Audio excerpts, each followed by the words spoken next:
Hej, det er Marie fra Viva Akustik, og i dag vil jeg gerne præsentere vores nye monteringssystem. Når du modtager din pakke til at hænge nogle af vores rigtig flotte produkter op, så modtager du også vores monteringsværktøj og 2 clips. Din sæt af clips, der er 2, dem deler du. Og det her er irrelevant.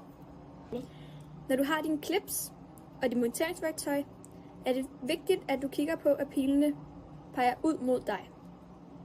Så placerer du dem ind, så de sidder i værktøjet.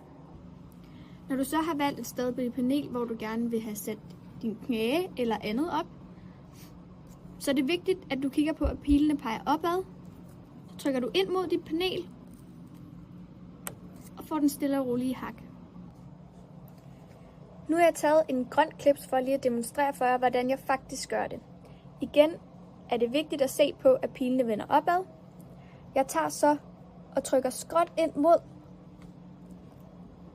og sætter den i spænd. Hvis den ikke er kommet helt ind her, som I kan se, kan jeg blot bare lige bruge monteringsværktøjet til at sætte den ind.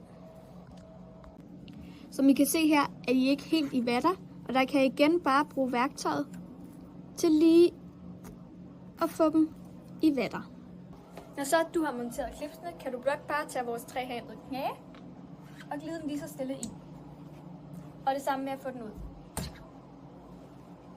Det samme kan du også gøre med vores runde knæ, hvor du har det her skruegevind, som du blot glider ned i. Sådan der.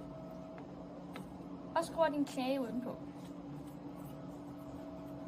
Perfekt.